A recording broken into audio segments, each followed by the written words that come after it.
오늘 이 시간에는 계속되는 하나님의 은혜라는 제목으로 함께 말씀을 나누려고 합니다. 사람은 누구나 실수라는 것을 하죠. 근데 이 실수가 좀 반복되니까 이제 그런 부분들에 대해서 서로의 신뢰를 하지 못하는 경우가 생기는 거고, 그 신뢰하지 못함이 결국 상대방에 대한 미움으로 변하게 됩니다.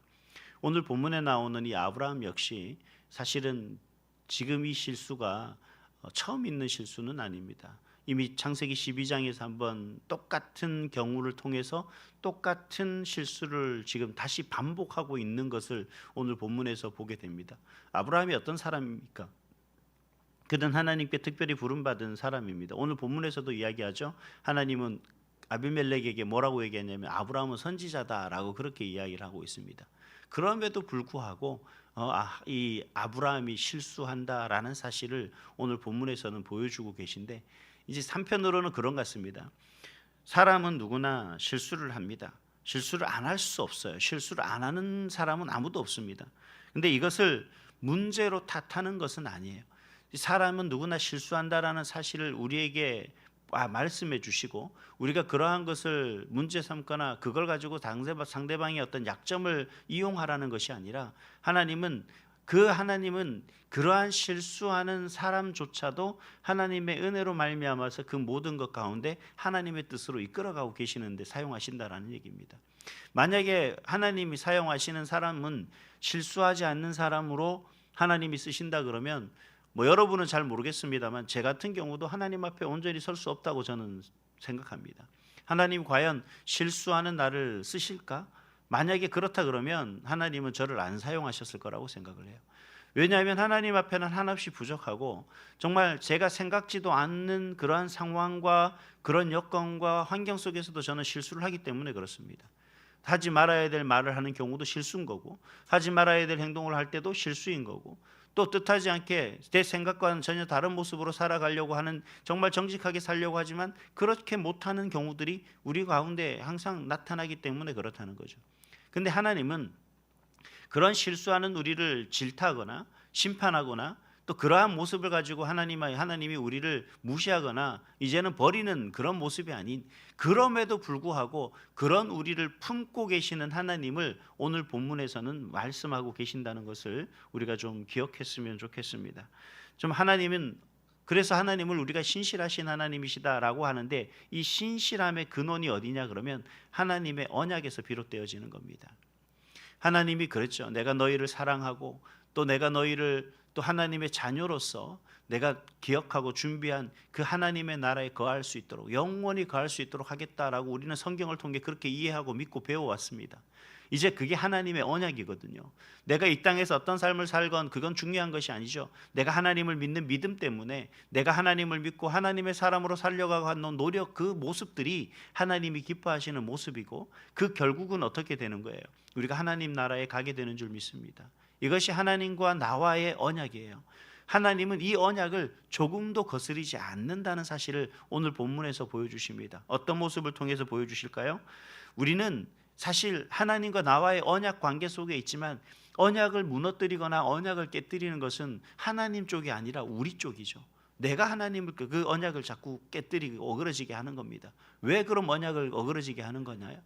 우리가 하나님의 언약을 굳게 못 잡고 나가는 이유는 다름 아니라 바로 두려움 때문입니다. 오늘 아브라함이 반복적인 실수를 계속하는 것을 볼 수가 있어요. 아니, 한 번 해서 하나님이 도우시고 하나님이 지켜주셨음을 알았으면 그와 같은 일을 또 하지 말아야지. 아니, 그와 같은 상황을 만들지 말아야지. 우리는 이렇게 생각할 수가 있는데, 아브라함은 그런 상황을 일부러 찾아가는 것 같습니다. 그리고 똑같은 상황을 만들어서 똑같은 실수를 계속 반복하는 모습을 볼 수가 있습니다. 왜 그럴까요? 그 상황 속에서 그가 가지고 있는 문제는 과연 무엇이었을까요?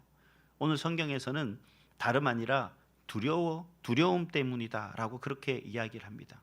오늘 본문의 말씀 속에서도 보면 앞부분에 보면 그가 그랄 왕 아비멜렉을 만나는데, 그 아비멜렉을 통해서 뭐라고 얘기합니까?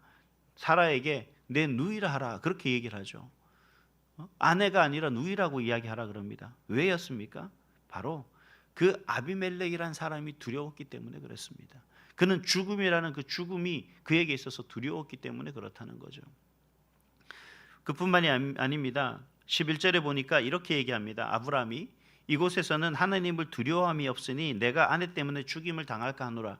지금 앞에서 왜 아내를 누이라고 했는지를 명백하게 보여주고 있는 대목인 거죠. 결국 그는 두려움 때문에 그러한 실수를 반복하고 있다는 것을 보여주고 있습니다.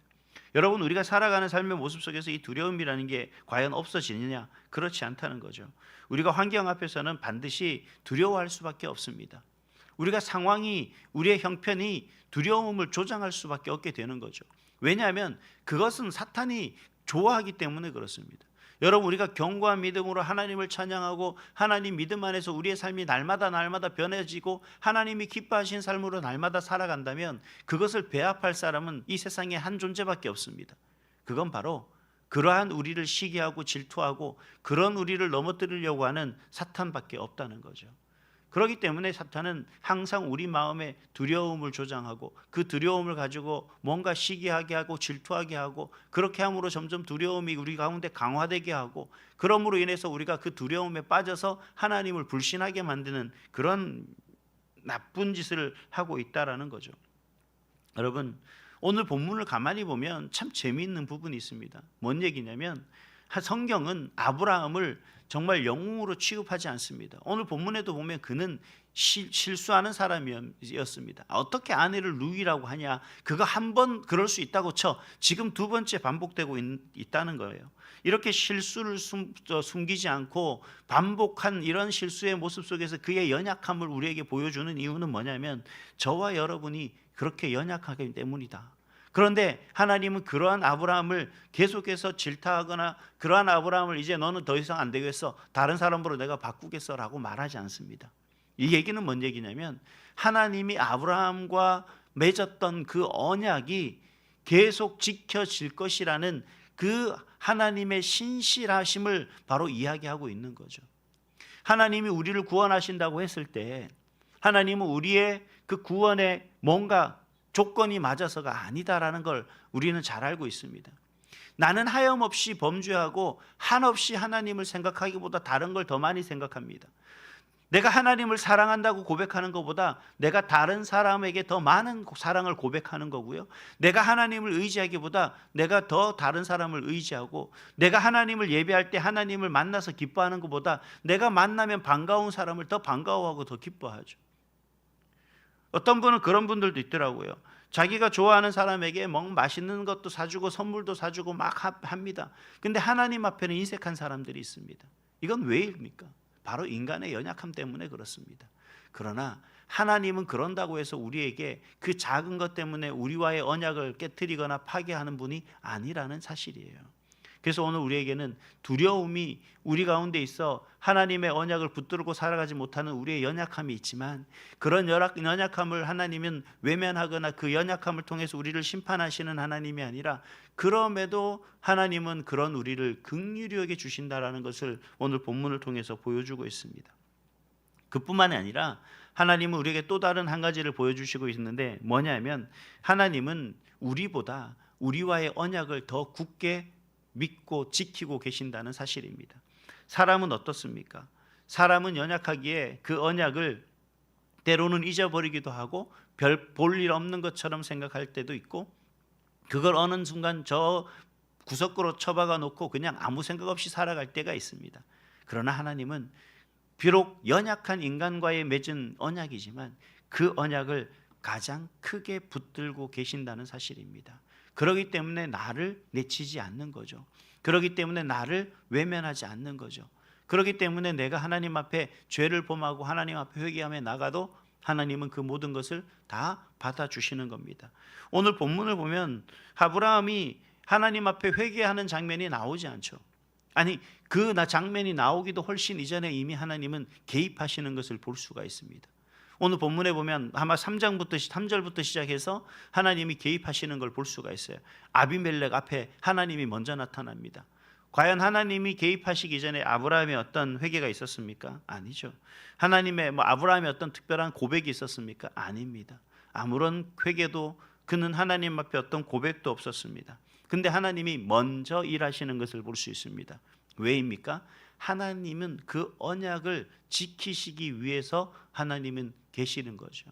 비록 연약하고 그 언약을 항상 깨트릴 만한 그런 인간임에도 불구하고 왜 여기서 먼저 하나님이 개입하셨냐면, 보세요. 하나님은 아브라함으로부터 뭐라고 약속하셨냐면, 내 몸에서부터 난 자를 통해서 바로 열국의 아비가 열국의 어머니가 되겠다라고 그렇게 약속했습니다. 하늘의 별과 같이 바다의 모래같이 그렇게 많게 하겠다라고 이야기했죠. 그게 하나님과 아브라함의 언약이었습니다. 근데 만약에 여기서 사라가 아비멜렉의 아내가 된다 그러면 그 언약이 이루어질 수 있습니까? 그 언약은 이루어질 수가 없습니다. 더 나아가서요, 아브라함이 그 아내 사라와 더불어서 이어져가는 그런 혈통이 바로 이삭에게로 넘어가게 되죠. 그 아들, 과연 그 이삭의 아들의 혈통으로서 이어갈 수가 있었느냐는 거죠. 여기서 만약에 어그러지면 하나님의 계획하시면 순간 어긋나 버리게 되는 겁니다. 그렇기 때문에 하나님은 그러한 언약과 그러한 하나님의 약속을 이루어 가시기 위해서 우리가 미처 하나님 앞에 회개하지 않아도, 하나님 앞에 용서를 구하지 않아도 하나님은 우리의 모든 죄를 용서하시고 우리보다 앞서 우리의 잘못을 덮으시고 새로운 길로, 온전한 길로, 완전한 길로, 의의 길로 우리를 이끌어 가시는 것을 볼 수가 있습니다. 그래서 6절에도 보면 아비멜렉이 그런 얘기를 합니다. 단순히 아비멜렉의 실수를 덮는 것이 아니라 아비멜렉이 하나님을 모르는 사람이라 할지라도 그를 범죄하지 않게 하심은 아비멜렉을 위해서가 아니라 바로 하나님과 아브라함과의 언약을 지키시기 위한 하나님의 뜻이었다는 거예요. 여러분, 오늘 우리가 살아가다 보면 그런 거 있죠. 내가 하나님 앞에 정말 잘하지 못한 거, 정말 하나님 앞에 실수한 것들이 많음에도 불구하고 하나님은 때로는 저에게 은혜를 주시는 것을 경험할 때가 있습니다. 내가 정말 힘들어하고 뭐 이런 모습들이 있는데 그냥 하나님 앞에 뭔가 얘기하지도 않고 그냥 있는 것 같은데 뭔가 모르게 하나님이 그 문제를 해결해 주시는 경우를 우리가 가끔씩 경험하게 되죠. 이 모든 건 뭐냐면 하나님은 우리를 끝까지 붙잡고 계신다는 거예요. 아니, 하나님은 나와의 그 언약을 끝까지 지키시는 분이시다라는 것을 우리에게 보여주는 것이고, 바로 이 아브라함을 통해서 경험했듯이 저와 여러분의 인생 속에서도 그런 하나님을 경험하게 되는 줄 믿습니다. 그 하나님을 끝까지 믿고 의지하며 나아가시는 그런 저와 여러분이 될 수 있기를 간절히 소망합니다. 또 한 가지는, 마지막으로는 하나님은 일하실 때, 하나님의 역사를 이루어 가실 때 실패한 사람도 하나님은 사용하신다라는 얘기입니다. 뭐 서두에서도 말씀드렸지만 우리가 잘 알고 있는 이 아브라함은 선지자로 부름받았습니다. 정말 믿음의 종이죠. 그리고 근데 이런 믿음의 모범이 어떤 모범적인 모습으로 우리에게 보여져야 되는데, 아브라함의 모습을 가만히 보면 이 믿음의 모범이 될 만한 그런 모습은 지금 아니지 않습니까? 근데 하나님은 나중에 이 아브라함을 여전히 뭘로 쓰냐면 중보자로 세우십니다. 선지자로 계속해서 사용하십니다.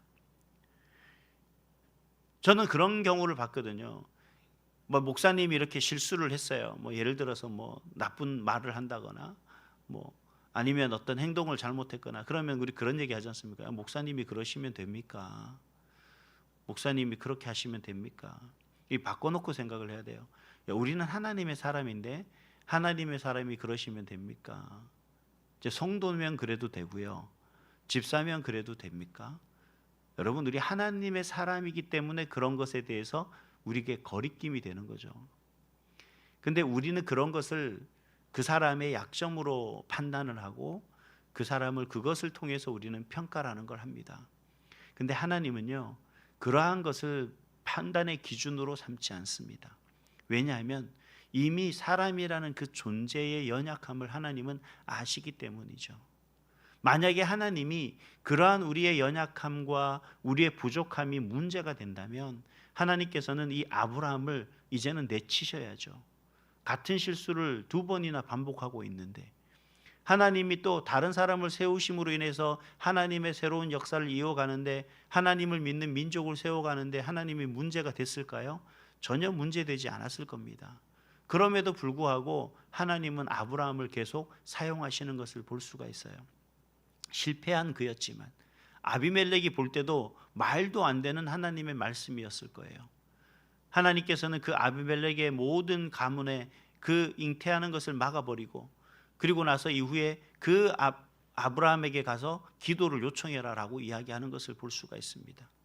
아비멜렉의 입장에서 봤을 때는 아브라함이 정말 어떻게 이런 하나님의 그 하나님이라는 귀한 존재 속에 저런 연약한 사람이 어떻게 하나님의 그 일꾼이 됐을까? 하나님의 부름받은 종이 됐을까? 선지자가 됐을까라고 생각할 수 있을 만한 그런 상황 아니겠습니까? 그런데도 하나님은 그 아비멜렉에 그런 얘기를 하는 거예요. 끝까지 하나님과의 언약을 세운 그 종을 하나님은 그의 실수와 그의 연약함 때문에 그를 내치는 것이 아니라 끝까지 그를 하나님의 일을 이루어 가시는 데 있는 일꾼으로 사용하신다는 거죠.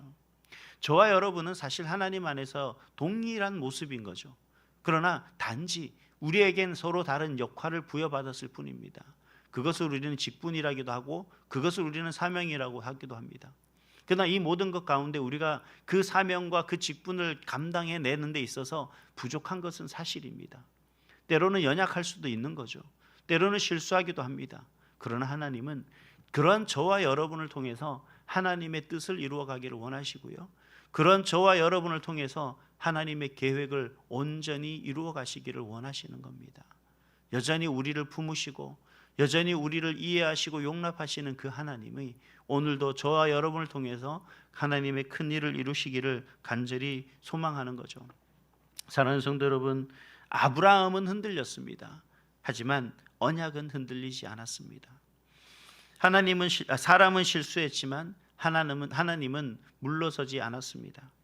오늘 하루 자책 대신 회개로, 또 포기 대신 신뢰로, 또 자신을 바라보는 눈 대신 하나님을 바라보는 그런 신실하신 하나님을 의지하는 그런 저와 여러분이 됐으면 좋겠습니다. 우리의 실수에 우리가 자책하고 자괴감에 빠질 것이 아니라 그저 그럼에도 불구하고 나를 쓰시고자 하시는 그 하나님을 바라보면서 오늘도 포기하거나 낙심하거나 좌절하거나 실망하지 마시고 오늘 한 날도 끝까지 하나님이 기뻐하시는 그 일을 위해 최선을 다해 살아가시는, 또 그래서 하나님이 그런 여러분을 기뻐하시기를 주님의 이름으로 축복합니다.